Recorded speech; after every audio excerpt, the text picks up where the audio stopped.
자, 오늘 본문 말씀 같이 보시겠습니다. 역대상 4장입니다. 역대상 4장을 펼쳐주시고요, 1절부터 43절까지 내용입니다. 교독하실 때에 마지막 43절은 같이 읽도록 하겠습니다. 먼저 읽습니다. 유다의 아들들은 베레스와 헤스론과 갈미와 훌과 소발이라.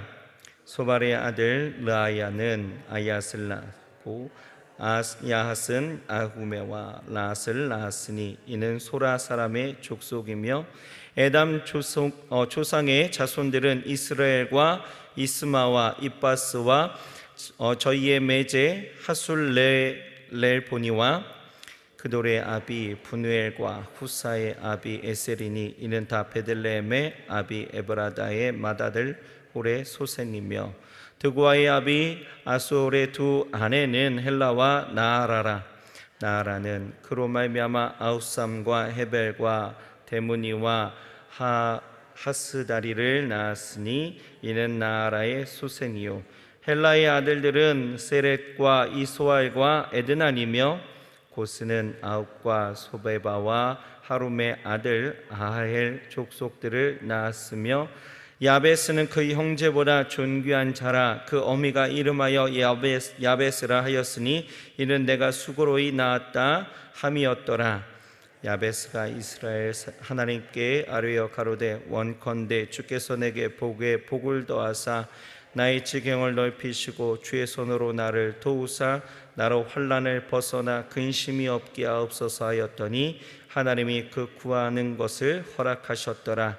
수아의 형 굴롭이 무힐을 낳았으니 무힐은 에스돈의 아비요 에스돈은 베드라바와 바세아와 이르나스와 아비 드인나를 낳았으니 이는 다 레가 사람이며 그나스의 아들들은 온니엘과 스라야요 온니엘의 아들은 하닷이며 무오노데는 오브라를 낳았고 스라야는 요압을 낳았으니 요압은 게하라심의 조상이라. 저희들은 공장이었더라.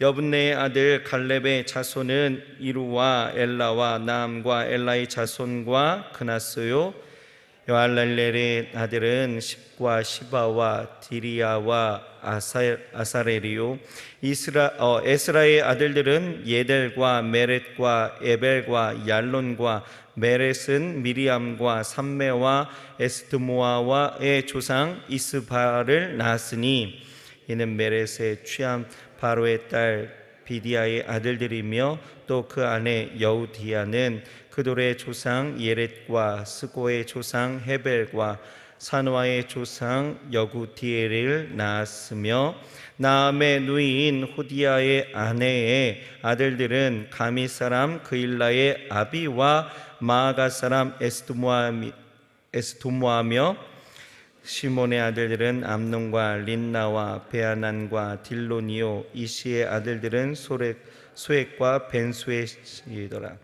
유다의 아들은 셀라의 자손은 레가의 아비 에르와 마레사의 아비 라다와 세마포 짜는 자의 집 곧 아스베야의 집 족속과 또 요김과 고세바 사람들과 요아스와 모압을 다스리던 사랍과 야수비 네민이 이는 다 옛 기록에 의지한 것이라. 이 모든 사람은 옹기장이가 되어 수풀과 산울 가운데 거하는 자로서 거기서 왕과 함께 거하여 왕의 일을 하였더라. 시몬의 아들들은 누무엘과 야민과 야립과 세라와 사울이요 사울의 아들은 살룸이요 그 아들은 밈삽이요 그 아들은 미스마요 미스마의 아들은 함무엘이요 그 아들은 삭굴이요 그 아들은 시므아라. 시므이는 아들 16과 딸 6이 있으나 그 형제에게는 자녀가 몇이 못 되니 그 온 족속이 유다 자손처럼 번성하지 못하였더라. 시므온 자손의 거한 곳은 브엘세바와 몰라다와 하살수알과 비라와 에셈과 돌락과 부드엘과 호르마와 시글락과 벳말가복과 히살수심과 벳비리와 사라임이니 다윗 왕 때까지 이 모든 성읍이 저희에게 속하였으며 그 향초는 에담과 아인과 림몬과 도디엔과 아산 5 성읍이요 또 그 각 성읍 사면에 촌이 있어 바알까지 미쳤으니 시몬 자손의 주소가 이러하고 각기 보게가 있더라. 또 메소박과 야물렉과 야마시아의 아들 요사와 유엘과 아시엘의 증손 스리야의 손자 요시비아의 아들 예후와 또 엘루에네와 야고바와 여소하야와 아사야와 아디엘과 여시미엘과 분하야와 또 스마야의 5대 손 시무리의 현손 여다야의 증손 알론의 손자 시비의 아들 시산이 이 위에 농명된 자는 다 그 본족 속의 족장이라 그 종족이 더욱 번성한지라. 저희가 그 양떼를 위하여 목장을 구하고자 하여 골짜기 동편 그 돌 지경에 이르러 아름답고 기름진 목장을 발견하였는데 그 땅이 광활하고 안정하니 이는 옛적부터 거기 거한 사람은 함의 자손인 까닭이라. 이 위에 농명된 자가 유다 왕 히스기야 때에 가서 저희의 장막을 쳐서 파하고 거기 있는 모님 사람을 쳐서 진멸하고 대신하여 오늘까지 거기 거하였으니 이는 그 양떼를 먹일 목장이 거기 있음이며 또 시몬 자손 중에 500명이 이시의 아들 블라디아와 니아랴와 르바야와 오시엘로 두목을 삼고 세일산으로 가서 같이 있습니다. 피하여 남아있는 아말렉 사람을 치고 오늘까지 거기 거하였더라. 아멘. 자, 효행복 교재를 같이 보시겠습니다.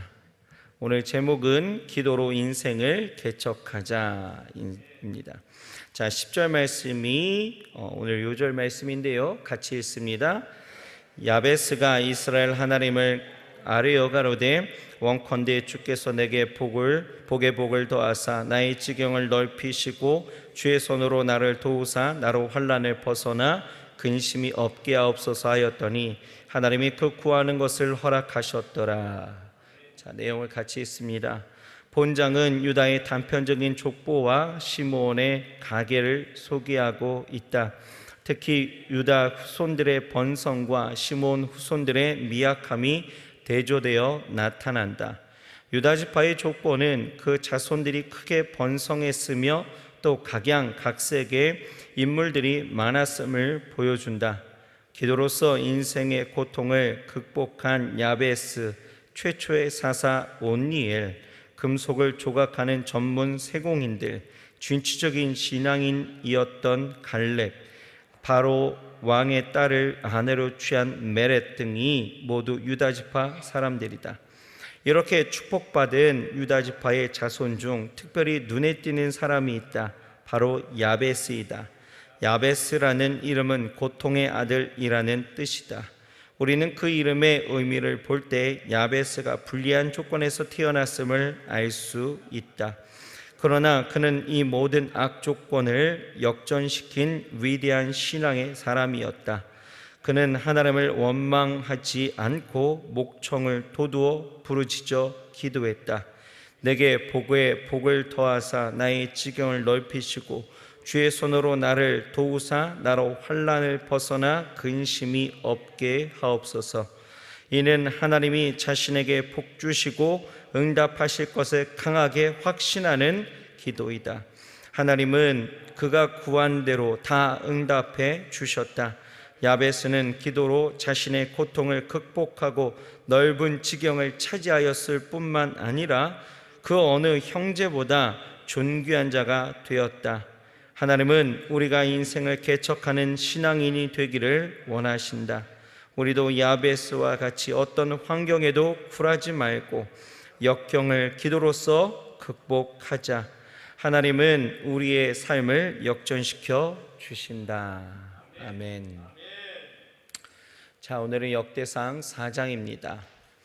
역대상 1장에서 3장까지는 남유다 왕국을 통치하고 다윗 언약을 받은 당사자인 다윗 가문을 중심으로 아담으로부터 포로 세대까지의 선민의 계보를 요약 정리하고 있습니다.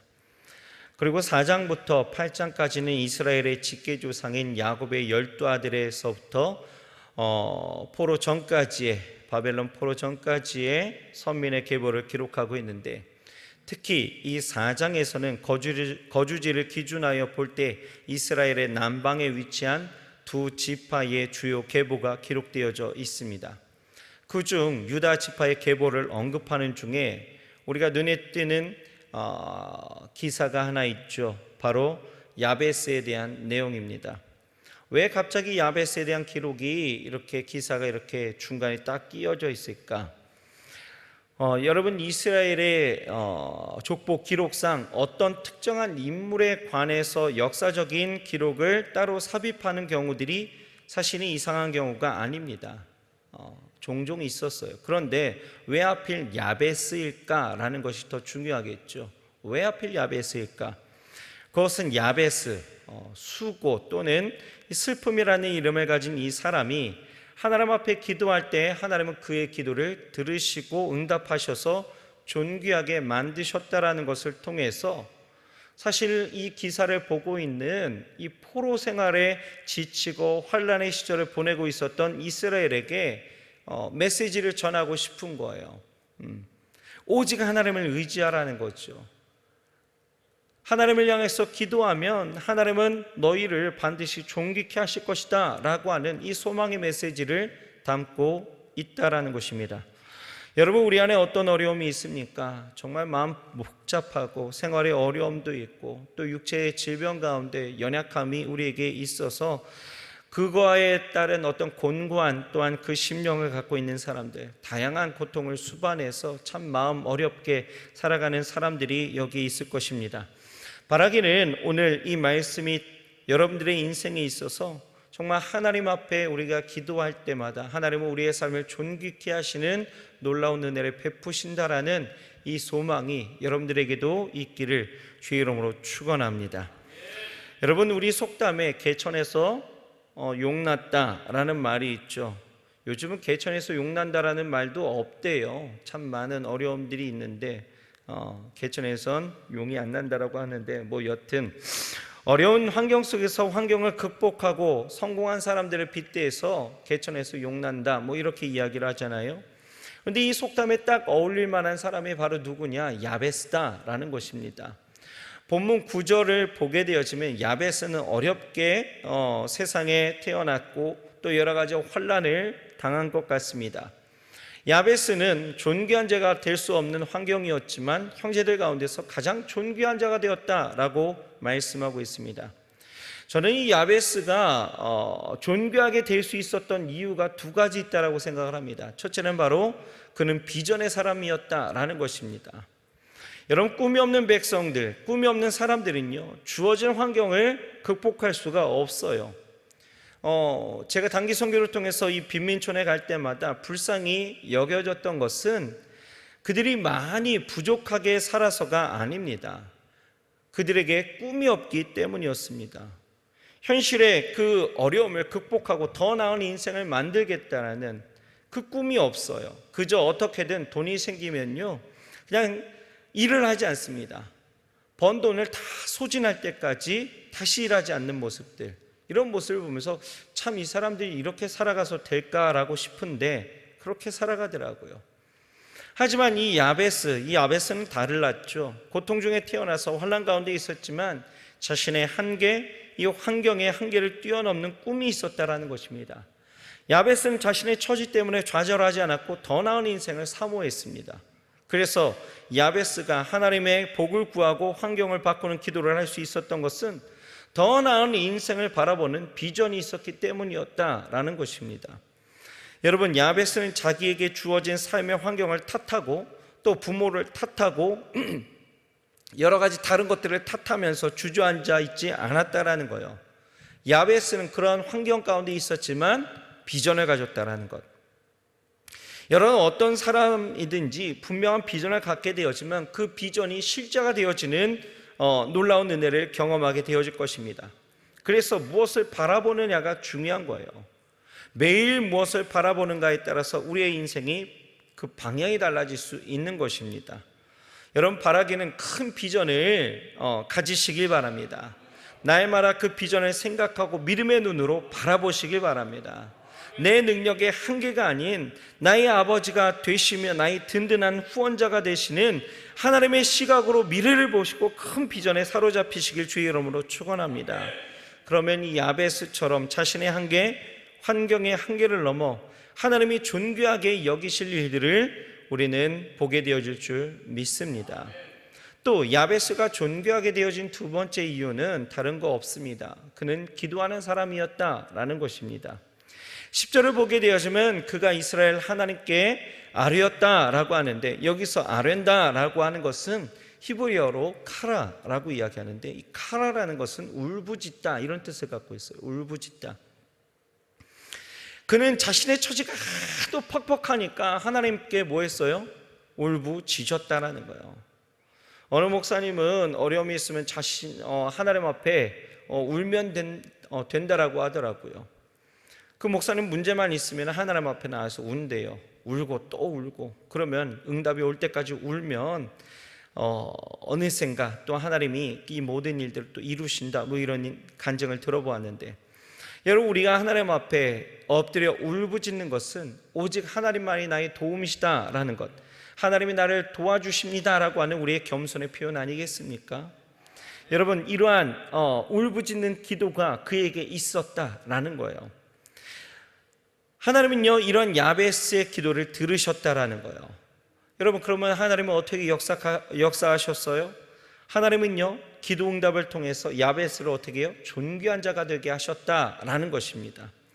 여러분, 야베스는 별 볼 일 없는 집안에서 출생했고 환경적으로는 굉장히 어려운 처지에 살았던 것 같습니다. 그런데 그의 기도를 들으신 하나님께서 그를 형제 중에서 아주 존귀한 자로 만드셨다라는 거예요. 역대상 9장까지 보게 되어지면 약 600명 정도가 나와요. 600명가량의 사람들이 나오게 되어주는데, 이 모든 유다 지파 그리고 이스라엘 족속들 가운데에서 이 야베스는 정말 으뜸이 되어지는 존귀한 자가 되었다라는 것이죠. 여러분, 야베스라는 이름의 뜻은요, 슬픔의 사람, 고통의 사람, 고난의 사람, 괴로운 사람이라는 뜻을 갖고 있어요. 구체적으로 어떤 슬픔과 고통이 있었는지 성경에 기록되어지지는 않았죠. 그러나 그의 어머니가 그를 낳을 때 야베스라 이름을 지었기 때문에 우리는 몇 가지를 좀 추측할 수 있는 것이, 첫째는 그의 어머니가 그를 낳을 때 해산의 고통이 너무 컸기 때문이다 라고 볼 수 있는 거예요. 어머니가 너무 고통이 컸던 거죠. 둘째는 보통 유대에서는 아이의 이름을 그 아버지가 지어주잖아요. 그런데 성경을 보면 그의 어머니가 지은 것을 보게 되어지면 아마 태어나기 전에 아버지가 죽었으므로 온갖 심령의 고통 가운데 낳았을 수 있었다라는 어떤 그런 뜻이 담겨 있을 수도 있다라는 거죠. 또 셋째는 아이를 낳을 때 난산하다가 보니 나면서부터 팔이나 다리나 신체상의 이상이 생겨서 불구가 되었으므로 어머니가 슬퍼하면서 야베스라고 불렀을 수도 있습니다. 정확한 것은 우리가 알 수 없지만 야베스의 아버지는 야베스가 태어나기 전에 죽었던지 아니면 야베스의 이름을 지어줄 처지에 있지 않았던 것 같습니다. 여러분, 사람의 이름이 중요한데 어머니가 자기 이름을 슬픔의 사람, 고통의 사람, 또 괴로운 사람이라고 지은 것을 보면 야베스가 태어날 때 그 가정은 굉장히 어려웠던 것은 사실이었습니다. 그렇게 어려움이 많은 슬픔의 사람, 고통의 사람, 괴로운 사람이 야베스가 뭐 했어요? 기도했다라는 거예요. 기도하자 하나님은 야베스의 기도를 들으시고 그를 존귀한 자가 되게 하셨다라는 것입니다. 역전이죠. 역전. 인생 역전을 하나님은 그렇게 이루셨다라는 거예요. 여러분, 성경을 보면 이런 역전의 사람들이 몇몇 등장하게 되어지잖아요. 그 가운데 우리가 히스기야를 보면 히스기야 왕 시대에 이 아수르의 사내립이 18만 5천 명의 그 군대를 거느리고 예루살렘 성을 포위하게 되어지잖아요. 히스기야는 이 사내립 앞에 너무나 나약한 왕이었습니다. 사내립은 이 히스기야 왕과 히스기야 왕이 섬기는 여호와 하나님을 조롱하기 시작하죠. 사실 전쟁에서는 강한 자가 존귀한 자이고 약한 자가 천한 자이지 않습니까? 다시 말해서 사나립은 강한 자에게 존귀한 자였고 히스기야는 천한 자가 될 수밖에 없었다라는 거예요. 그런데 전쟁의 결과는 정반대로 나타나게 되어지죠. 사나립은 천한 자가 되었고 약한 자 히스기야는 강한 자가 되었습니다. 어떻게 그런 일이 가능했어요? 다른 것 없습니다. 기도였다라는 거죠. 사나립을 이길 수 없는 히스기야는 이사야 선지자와 함께 하나님 앞에 엎드려 기도했다라는 거예요. 카라, 울부짖으며 기도했다라는 거죠. 하나님은 그 기도를 들으셨다라는 거예요. 야베스의 기도를 들으신 것처럼 히스기야의 기도를 들으셔서 히스기야로 하여금 역전하여 승리하게 하셔서 그를 존귀한 자로 만드셨다라는 것입니다. 여러분, 공식은 정확합니다. 기도하는 자가 존귀한 자로 하나님이 만드신다. 기도하는 자를 하나님은 존귀한 자로 만드신다. 존귀한 자로 만드셔서 하나님은 어떻게 하셔요? 그의 지경을 넓히시더라라는 거예요. 하나님은 우리에게 복을 주십니다. 믿으십니까? 하나님은 우리에게 복을 주시는 거예요. 그래서 그 지경을 넓히시는 거죠. 야베스의 기도라는 책이 있는데요, 그 책을 보면 이런 얘기가 나와요. 존이라는 성도가 입신해서 천국에 가게 되어집니다. 천국에 가서 보니까 성경이 있는 대로 황금보석으로 꾸민 집도 있고 천사들이 청한 음악 소리도 있고 다 있어요. 그런데 이상하게 생긴 한 건물이 있더라는 거예요. 그래서 그곳을 가 보았는데 그곳을 가서 보게 되어지니 베드로가 그곳으로 이제 안내하더라는 거예요. 근데 거기에는 바닥에서부터 천장 높은 데까지 아주 수많은 선반들이 놓여져 있는데 그 선반에는요 빨간 리본이 묶여진 하얀 상자들이 잘 정돈되어져 있었다라는 거예요. 그리고 그 상자마다 개인의 이름이 있는데 이 땅에 살아있는 성도들의 이름이 다 정리되어져 있었다라는 거죠. 그래서 이 존이라는 성도가 베드로한테 내 상자는 어디 있냐고 물어보니까 베드로가 안내해서 자기 상자 앞에 가서 하얀 상자를 이렇게 보게 되어지고 그것을 열어보았는데, 근데 놀랍게도 정말 자기가 그 평소에 이루어졌으면 좋겠다라고 하는 온갖 좋은 것들이 그 선물 꾸러미 안에 가득히 채워져 있었다라는 거예요. 그래서 이 존이라는 성도가 이게 도대체 뭐냐라고 물어봤더니 베드로가 하는 이야기가 이것은 하나님이 땅 위에 그 성도들에게 주려고 예비한 선물이었는데 성도들이 기도할 때마다 그것을 주기로 하나님이 다 약속한 예비한 선물이었다라는 거예요. 그래서 이 존이라는 성도가 충격을 받은 거죠. 왜요? 하나님의 약속은 무수하고 하나님의 복은 예비되어져 있는데 내가 기도하지 않아서 그것을 누리지 못했다라는 그 마음에 찔림이 왔었다라는 거예요. 충격을 보고 그리고 깼다라는 거죠. 여러분, 성경은 하나님이 약속하신 것을 우리에게 분명하게 보여주고 있습니다. 하나님의 약속은 무궁하고 우리에게 놓여진 축복은 여러분 우리가 상상하는 그 이상일 것입니다. 그러니 여러분 늘 그 삶의 지경 가운데에서 내가 내 삶에 그리고 하나님의 응답의 한계를 내가 만들어서 하나님이 여기까지 어떻게 나를 도우실 수 있으실까? 하나님이 이 정도도 하실 수 있을까? 여러분 의심하지 마시고 하나님 앞에 구하시길 바랍니다.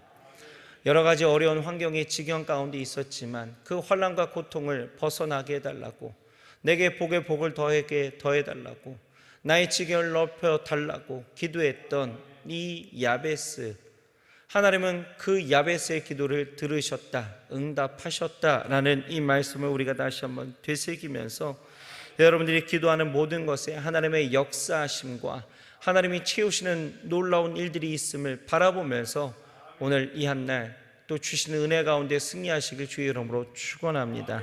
하나님이 여러분들의 삶 가운데 복의 복을 더하시고 환난 근심 걱정에서 떠나가게 하시며 놀라운 주의 은혜로 채우실 줄 믿습니다.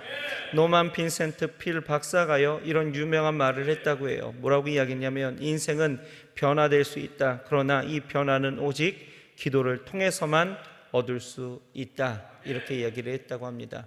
여러분 우리의 삶의 변화를 원하십니까? 하나님의 은혜가 있기를 소망하셔요? 여러분 기도의 사람 되시길 주의 이름으로 축원합니다. 기도하겠습니다. 하나님, 야베스의 기도를 보게 하시옵소서. 많은 환난과 고통과 어려움 가운데 있지만 환경과 그 어려움만 바라보면서 무엇을 탓하고 그 삶의 지경에 그냥 눌러앉아 포기하고 그 삶을 존귀함이 없는 비천한 자로 살아갔던 것이 아니라 이 야베스는 하나님 앞에 비전을 갖고 기도함으로 하나님이여 이 모든 환난과 근심에서 떠나 하나님의 복을 누렸던, 하나님이 존귀한 자로 만드셨던 거룩한 인생을 살았음을 보게 되어집니다. 어떤 환경의 자리에 있든지 하나님 그냥 눌러 앉아 있지 않게 하시고 늘 기도하는 사람 되게 하셔서 인생을 기도로 개척해 나아갈 수 있는 우리 모든 성도님들 될 수 있도록 인도하여 주시고, 오늘 하나님 앞에 구한 것 주여 하나님의 지혜로 구하게 하시고 또한 주의 뜻대로 구할 수 있도록 도우셔서 우리의 삶 가운데 하나님이여 복의 복을 더하여 주옵시고 우리의 지경을 넓혀 주옵시고 우리에게 환난 근심에서 떠나 온전히 하나님 존귀한 자로 만들어 주시옵소서. 예수님의 이름으로 감사하며 간절히 기도드렸사옵나이다. 아멘.